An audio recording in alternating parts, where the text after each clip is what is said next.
2년 약정이 끝났다는 문자가 오더라고요. 배터리도 반나절이면 꺼지고 화면도 가끔 멈추고. 그래서 그냥 가까운 대리점에 한번 들렀습니다. 별 생각 없었습니다. 이번엔 요금제도 좀 저렴하게 바꿔볼까? 기기값도 요즘엔 싸졌다니까. 그냥 바꾸고 빨리 나오자. 이 생각이었죠. 그런데요. 앉자마자 직원이 슬쩍 묻더라고요. 직업이 어떻게 되세요? 혹시 카드 몇 개 있으세요? 가족 명의도 되긴 하거든요. 이 요금제로 하면 기계값을 더 할인해 드릴 수 있어요. 말투도 친절하고 설명도 잘하더라고요. 그런데 그게 시작이었습니다. 그날은 그냥 넘겼는데 다음 달 카드 명세서를 보고 깜짝 놀랐습니다. 써본 적도 없는 디지털 콘텐츠 구독료, 가입한 적 없는 보험료 자동이체, 심지어 새로 만든 적 없는 신용카드 연회비까지. 그제 알았죠. 그날 대리점에서 내가 했던 대답들. 그게 전부 계약의 문이었구나. 공무원이시라고요? 그럼 보험 이게 가능하세요. 카드가 있으시다니. 이 할인 조건이 딱 맞네요. 자녀분 명의로도 되니까 혜택이 더 좋습니다. 그렇게 내 정보가 팔리고 있었던 겁니다. 나는 그냥 폰 바꾸러 간 건데 말이죠. 알고 보니 이런 일 겪은 사람이 저 혼자가 아니더라고요. 특히 저처럼 중장년층이. 직원 말에 그런가 보다 하고 고개 끄덕였다가 집에 와서 뒤늦게 알게 되는 거죠. 이건 단순한 실수가 아닙니다. 내 정보, 내 신용, 내 돈이 매달 조금씩 빠져나가는 구조예요. 아무도 알려주지 않지만 모두가 겪고 있는 현실이기도 합니다. 그래서 오늘은 그 얘기를 드리려 합니다. 핸드폰 바꾸러 갔을 때 절대 말하면 안 되는 위험한 정보 5가지. 말하는 순간 당신의 통장이 공격받기 시작합니다. 핸드폰은 바꿔도 됩니다. 하지만 내 정보는 반드시 내가 지켜야 합니다. 1장. 직업이 어떻게 되세요? 그 한마디가 계약의 시작입니다. 대리점에 들어가서 자리에 앉자마자 직원이 제일 먼저 한 말이 이거였습니다. 고객님, 혹시 지금 무슨 일 하고 계세요? 아무렇지 않게 묻더라고요. 그래서 저도 아무렇지 않게 말했죠. 예전에 공무원 했어요. 지금은 퇴직했고요. 그 말을 하자마자 직원 얼굴이 살짝 바뀌는 걸 느꼈습니다. 아, 그러세요? 그럼 이건 꼭 보셔야겠네요. 하면서 뭔가를 인쇄해 오더니 저한테 슬쩍 내밀었습니다. 무슨 특별한 혜택처럼 보이게 만든 팸플릿. 그 안엔 보험, 카드, 통신 제휴 상품, 전부 계약서였던 거죠. 생각해보면 그 순간이 시작이었습니다. 그냥 직업 하나 말했을 뿐인데 나는 이미 보험 가입 대상자가 돼 있었던 겁니다. 왜 그랬을까요? 공무원이라고 하면 신용 좋고 연체 걱정 없으니까. 퇴직자라고 하면 연금 들어오니까 자동이체 잘 되거든요. 자영업자라고 하면 수입은 불규칙하지만 씀씀이는 크다고 보고 프리미엄 요금제나 고가 단말기부터 권합니다. 그 사람들 입장에서 이 손님한테 뭘 얼마나 붙일 수 있느냐는 직업 한 줄로 거의 정해지는 셈이에요. 그런데 우리는 그걸 몰라요. 그냥 말 한마디 한 건데 그게 왜 문제가 되지? 그렇게 넘기죠. 하지만 그 한마디 뒤에는 당신을 위한 게 아니라 그들이 수당을 받기 위한 계약이 준비돼 있었습니다. 보험, 부가 서비스, 새카드, 가족 결합 요금제, 기계 보장 연장 서비스, 데이터 무제한 요금제. 말 한마디 하자마자 쏟아져 나오는 상품들. 이 중에서 내게 꼭 필요한 게 몇 개나 될까요? 나중에 알고 보니 제가 그날 사인한 건 폰 계약서 하나가 아니었어요. 이건 무료 서비스예요라고 했던 게 3개월 뒤부터는 월 7,900원씩 빠져나가더라고요. 그리고 가입한 적 없다고 생각했던 보험. 그건 내가 사인한 종이 안에 숨어 있었더라고요. 그래서 지금은 딱 잘라 말합니다. 직업 물어보면 대답하지 마세요. 개인정보라서요. 소일거리 정도 하고 있어요. 그 정도만 말하세요. 그 질문에 성실하게 답하는 순간 당신은 이미 누군가의 고객 확보 실적 안에 들어가 있는 겁니다. 그리고 그날 집에 와서 왜 이렇게 많이 빠져나가지? 이건 내가 언제 가입했지? 혼자 뒤늦게 후회하게 되는 거죠. 핸드폰은 바꿔도 됩니다. 하지만 내 정보를 넘기는 순간 내 통장까지 바뀌게 됩니다. 기계는 내가 고르지만 계약은 말 한마디에 정해집니다. 이건 정말 조심하셔야 합니다. 2장. 가족 명의로 하셔도 됩니다. 그 말이 무서운 이유. 기계를 고르던 중이었어요. 요건 화면 크고, 요건 카메라 좋고. 고민하고 있으니까 직원이 슬쩍 묻더라고요. 혹시 자녀분이나 배우자 명의로 하셔도 괜찮으세요? 가족 명의로 하면 혜택이 조금 더 들어가거든요. 순간 저도 흔들렸죠. 가족 명예?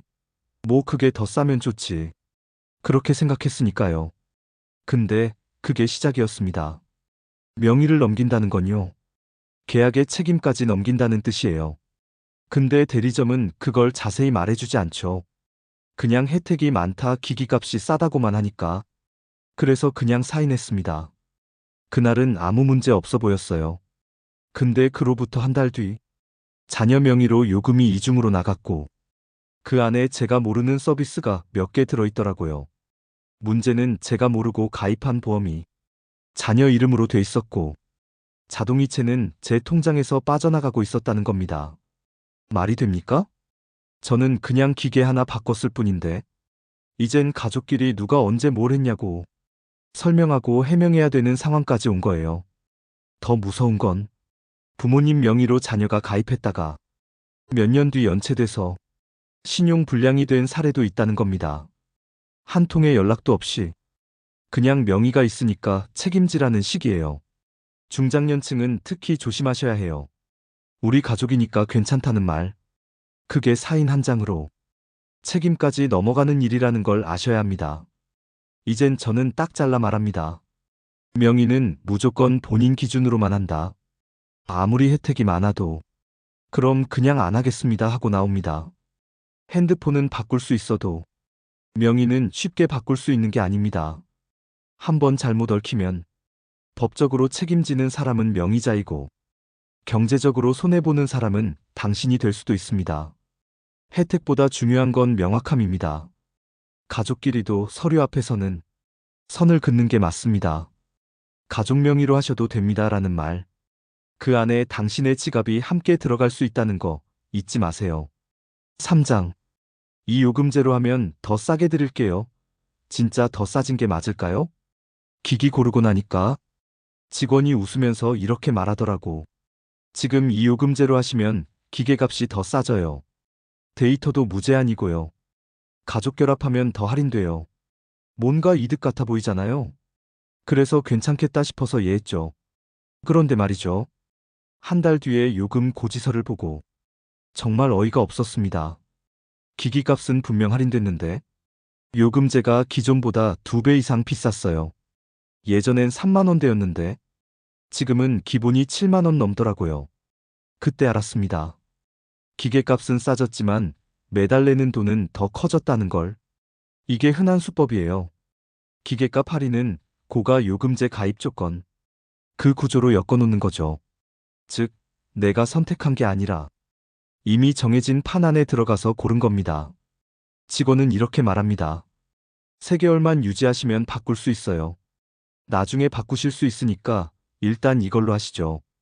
그런데 막상 바꾸려 하면 위약금 조건, 혹은 그건 불가능해요라는 답이 돌아옵니다. 그리고 그 3개월 사이에 그들은 이미 수당을 다 챙긴 뒤죠.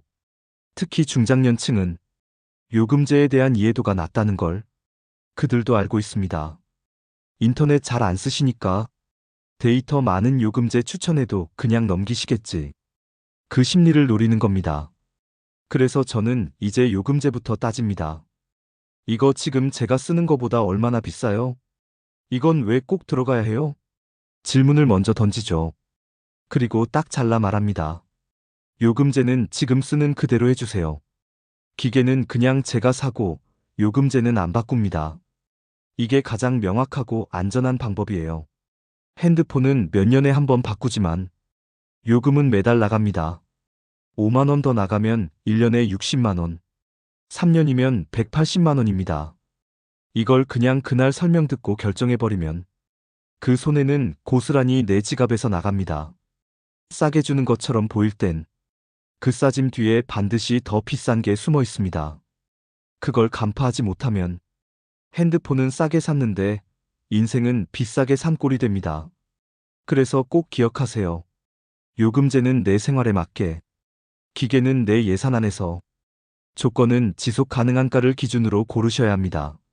사장, 이거 같이 가입하시면 혜택 드려요. 그 혜택은 당신 돈입니다. 폰 고르고 요금제도 정했겠다. 이제 거의 다 끝났겠지 싶었어요. 근데 직원이 다시 조용히 말을 꺼내더라고요. 이거 하나만 더 가입하시면요. 기계값을 더 할인해 드릴 수 있어요. 이건 나중에 해지하셔도 돼요. 3개월만 유지하시면 되거든요. 그 순간 전 잠깐 고민했어요. 뭐 어차피 해지하면 된다는데 조금 더 싸게 주겠다니까 해볼까? 그래서 사인했습니다. 근데요, 그날 사인한 그 종이 안에는 내가 듣지도 못한 상품들이 여러 개 들어있었습니다. 기기 보장 서비스, 영상 스트리밍 구독, 무슨 건강보험 하나, 스마트워치 요금제, 키즈폰 연동 서비스까지.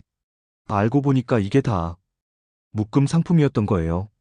하나만 가입한 게 아니라 패키지로 자동 가입돼 있던 겁니다. 그건 무료예요라고 하던 것도 3개월 지나니까 유료 전환.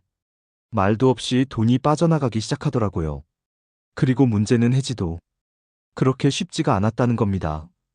고객센터에 전화하셔야 되고요. 계약한 대리점 통해야 돼요.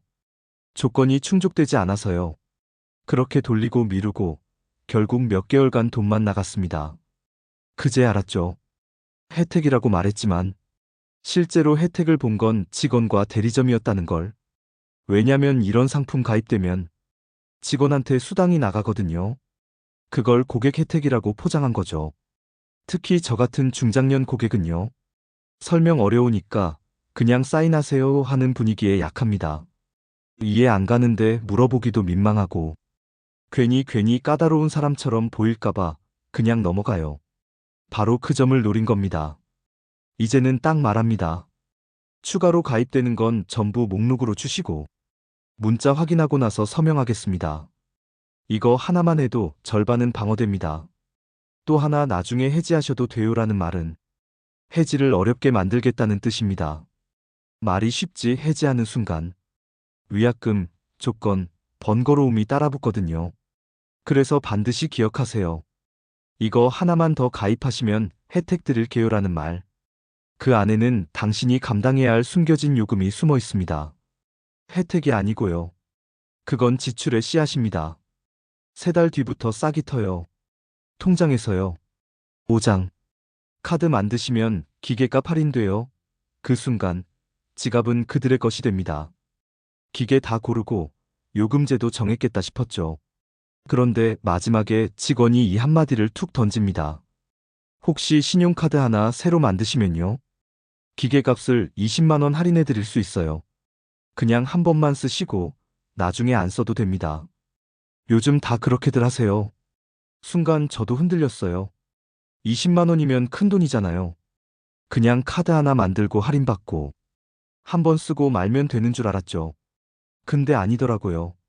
그렇게 만들어진 카드에는 조건이 숨어 있었습니다. 3개월 안에 30만 원 이상 사용, 월 자동이체 2건 이상 등록, 연회비 1만 2천 원 별도 부과. 그걸 다 못 채우면요. 그날 받은 기계값 할인까지 회수됩니다. 약정 불이행이라고 해서 위약금이 따라붙어요. 거기까지만 해도 속은 건데 문제는 더 있어요. 카드라는 게요. 만들면 신용정보에 기록이 됩니다. 그리고 내가 그걸 쓰지 않아도 유효한 카드로 잡혀요. 신용도에 영향 주고 추가 대출이나 연금 관련 금융활동에 변수로 작용할 수 있습니다. 게다가 요즘 보이스피싱, 스미싱도 많은데 사용하지도 않는 카드가 여러 장 있다는 건 위험 요소만 늘리는 겁니다. 그런데 왜 대리점은 이걸 권할까요? 간단해요. 카드사랑 제휴돼 있어서 한 장 발급될 때마다 수당이 나가거든요. 그래서 이 기계 사시면 카드 할인 가능해요. 사실상 공짜 폰이에요. 이런 식으로 포장하는 거예요. 하지만 우리는 알아야 합니다. 공짜는 없습니다. 할인을 해주는 대신 그보다 더 많은 조건과 책임이 따라옵니다. 그래서 저는 딱 잘라 말합니다. 기계값은 기계값대로 카드 없이 결제할게요. 기존에 쓰는 카드만 씁니다. 신규 발급은 안 합니다. 그리고 직원이 한 번 더 유혹하면 이렇게 말합니다. 카드 할인은 직원한테 좋은 거고 저한텐 하나도 좋을 게 없습니다. 정확하게 인식해야 해요. 그게 나를 지키는 첫걸음입니다. 카드는 돈을 아끼는 도구가 아닙니다. 만들자마자 관리해야 할 또 하나의 책임입니다. 핸드폰 싸게 바꾼다면서 신용은 깎이고 지갑은 복잡해지고 연회비는 계속 나간다? 그건 할인 아닙니다. 손해입니다. 그래서 꼭 기억하세요. 카드 만드시면 할인됩니다라는 말. 그 할인은 지금 당신이 지불할 책임의 가격이라는 걸요. 그날 저는 그냥 핸드폰 하나 바꾸러 간 거였습니다. 약정도 끝났고 기기도 슬슬 버벅이기 시작해서 이번에 그냥 바꿔야겠다 그 생각 하나였어요. 근데 대리점에 앉아 있었던 그 30분 동안 제가 말한 모든 것들이 그 사람들한테는 계약서였습니다. 직업이 뭐냐? 카드 몇 개 있으시냐? 자녀명에 괜찮냐? 이요금제가 더 싸다. 카드 만들면 할인된다. 전 그냥 성의 있게 대답했을 뿐인데 그게 전부 통장에서 빠져나갈 돈의 목록이 될 줄은 몰랐어요. 그때는 몰랐습니다. 한 달이 지나고 고지서에 모르는 이름이 찍히고 문자 알림으로 내가 가입한 적 없는 서비스가 돈을 빼가기 시작할 때 그제서야 깨달았어요. 아, 그때 내가 말을 너무 많이 했구나. 그리고 돌아보니 제 잘못이 아니기도 했어요. 그 구조가 그렇게 되어 있더라고요. 질문을 친절하게 던지고 내 대답을 조건 삼아 그럴싸한 상품을 붙이는 방식. 나는 설명을 들은 게 아니라 이미 포장된 계약서 위에 끌려 올라간 거였습니다. 특히 우리 중장년들은요. 직원이 친절하면 그냥 마음이 약해져요. 모른다고 하기 민망하고 괜히 이해 못하냐는 눈빛 받을까봐 그냥 사인합니다. 그 사인이 나중에 나를 묶는 족쇄가 되리란 걸 모르고요. 핸드폰은 언제든 다시 바꿀 수 있어요. 근데 신용점수 한 번 깎이고 나면 복구 어렵습니다. 한 번 빠져나간 보험료, 연회비, 위약금. 그건 내가 모를 땐 그냥 빠져나가고 알고 나면 너무 늦어 있죠. 그래서 저는 이제는 말합니다. 모르면 그냥 대답 안 하겠습니다. 꼭 필요하면 제가 따로 확인해서 알려드릴게요. 이건 예의가 없는 게 아닙니다. 나를 지키는 권리입니다. 정보를 말하는 건 선택이고 지키는 건 책임이에요. 혹시 지금 이 영상을 보고 계신다면 당신도 언젠가는 그 자리에 앉게 될 수 있습니다. 혹은 이미 그런 경험을 하셨을 수도 있고요. 그렇다면 꼭 기억해 주세요. 말하지 않아도 되는 건 말하지 마세요. 묻는다고 다 대답할 필요 없습니다. 이 영상이 당신이 무심코 말했던 정보 하나, 그 뒤에 따라오는 수년간의 지출을 막아줄 수 있다면 그걸로 충분합니다. 그리고 이 영상 가족에게도 꼭 전해주세요. 우리 어머니, 아버지, 형님, 누나, 배우자, 자녀. 누구든지 그날 그 자리에서 무방비하게 앉아 있을 수 있으니까요. 핸드폰은 바꿔도 됩니다. 하지만 내 정보는, 내 지갑은, 내 이름은 반드시 내가 지켜야 합니다. 그게 우리가 배워야 할 새로운 계약의 방식입니다. 영상이 마음에 드셨다면 좋아요, 구독 부탁드립니다. 감사합니다.